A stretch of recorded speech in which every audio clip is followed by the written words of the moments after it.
Thank you very much, Dr. Ross and Dr. Olenikov, for your kind invitation, the honor of the podium. So I'm going to be talking a little bit about ecosystems, and I'll explain to you a little bit my understanding of it. So these are my disclosures, most notably that I am a consultant for Intuitive. I work at Atrium Healthcare, which was previously known as Carolinas Medical Center. Now, this is a huge hospital system. We have 45 different hospitals. We've done over 5,000 robotic cases there, and I'm one of 65,000 employees. The reason I'm showing you this is because, as you can imagine, in this hospital, every penny counts, and when everybody wants to get on the robot, decisions have to be made about who's going to be able to do it and who's not. And another thing that I also wanted to mention, as was just mentioned recently, the training pathways for robotics are really variable. I think from talking to other surgeons who've gone through this as well, our hospital system basically requires you to do 3 cases that are proctored, and then also go to the Intuitive course to essentially learn, some of the basic steps. Once you do that, then you can pretty much do anything you are usually privileged for. As a young surgeon, I came out of fellowship in 2011, laparoscopist. As you can imagine, this is the Dunning-Kruger effect, where when you first come out, you're just very inexperienced, but you have a lot of confidence. And then what a lot of us do is we train in robotics during that time, because I didn't have any exposure to robotics during my fellowship. So what happens is your learning curve during those first 5 years is occurring in surgery. Then I also went ahead and had a learning curve in robotics. And as you can see, that's a little bit of a recipe for disaster. So what I did, this is due to just inability of me to really perceive what was happening, is that I was only doing a couple of cases a month. A lot of this is due to access to the robot. When the urologist started doing prostatectomies, they essentially had a lot of robots that were not being used by anybody else. But in my hospital, getting on the robot is extremely hard, and getting a block of time that's more than once a month is extremely difficult. So although it may be intuitive to a 5-year-old who gets on the robot and transfers some pegs, I think for surgery it's a lot different. So I think that really we have to rely on a lot of different things, such as the ecosystem, to really succeed and make sure that we're adopting this technology in a proper way, collecting data, etc. So our goals essentially are there's a video on there. I'm trying to show it, but it's not. Here we go. Anyway, so the operative time, the goals that the industry has, and the goals that we have as surgeons. For example, for me doing hernia repairs, a surgeon who's in another room may say, well, why are you using the robot for a hernia repair? Well, what I'm trying to do is to convert something that would be an open case, hide a mesh in the abdominal wall in the preperitoneal place, and hopefully get this patient to go home day 1 versus our average hospital stay for an open operation, which is about 5 days, decrease the risk of wound complications, get these patients to take less opioids. So we all have kind of a different perspective of what we're doing and why we think robotics is important and why it improves our practice. Well, if you just look at laparoscopy, there's really a lot of variation out there in products. There's a lot of competition. So you take anything from different instruments, endoscopes, even an OR table. There are really a lot of different competitors. And a lot of times, all of these don't, you can only select one, but the interface, they don't actually come together. So what happens in the operating room, that there's really a lot of variation. Well, there's this nice study in JAMA actually talking about how OR costs account for 40% of hospitalization costs. So what we actually do in the OR really matters. And surgeons are fairly clueless as far as how much things cost in the OR. We're not really privy to the cost, and especially the charge data, the charge data, but especially the cost data of what each product costs. And we also totally underestimate sometimes how much some of these things cost. cost. So this was a nice study from UCSF where I'd actually incentivized surgeons, and they told them, if you can reduce variation, if you as a division can come up, this is, our laparoscopic cholecystectomy card, this is what we're all going to agree on using, they were able to actually reduce variation. And then this was also done with financial incentives, so they could, as a division, get some type of a bonus as well.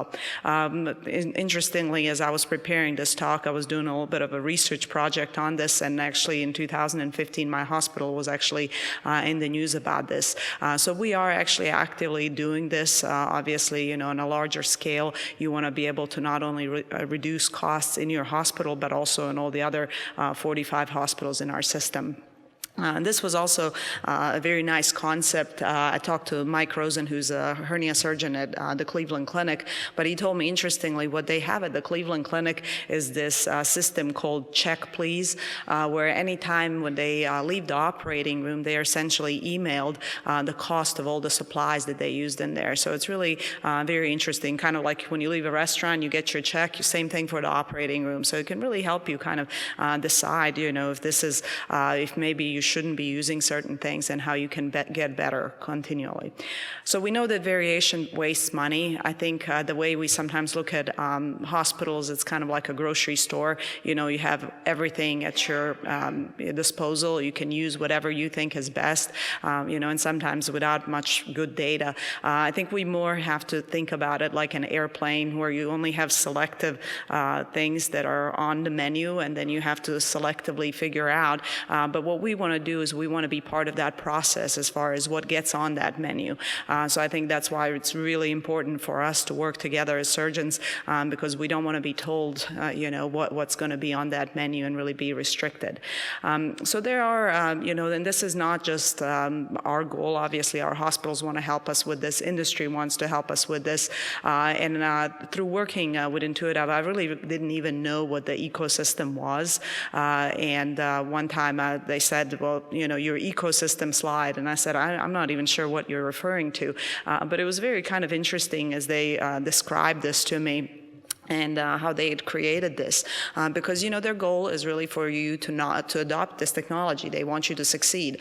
So what they have figured out is that they have to center it around the surgeon and the patient and the hospital. And then you really need a lot of support from different instruments. You have to be educated in all the different things from graspers to how the technology works. And then the training and education is a huge part of the ecosystem. This is something that I'm not sure what percentage of it the company really invests into the training, but I'll tell you that most of my education in robotics came from the actual company itself, from going to different courses, to being, going to different events, but that was extremely important. And then also the support and analytics, which will help you track your data and figure out what else is out there. So if you want to look at my ecosystem, and this is something that they created for me because I really was kind of clueless. I was doing this, I just didn't know it at the time. They really have this pathway already figured out for you. But I did my proctoring and training with Dr. John Martini and Conrad Balliser. John is one of my partners who's done hundreds of Whipples robotically and has really been a superstar and often is in the other room operating on the robot. And then also I've done a lot of different courses, went to see Dr. Alfie Carbonell, because really nobody was doing hernias robotically at Carolinas, and I really wanted to learn this and have this be part of my options that I can offer to patients. Other things that are really important is that there are a lot of initiatives through the America's Hernia Society, very nice Women in Surgery event that was held in the Intuitive facility, where you really get to network. Of course, these are marketing events, for the company. They wouldn't be doing it otherwise if they didn't think it was going to drive success.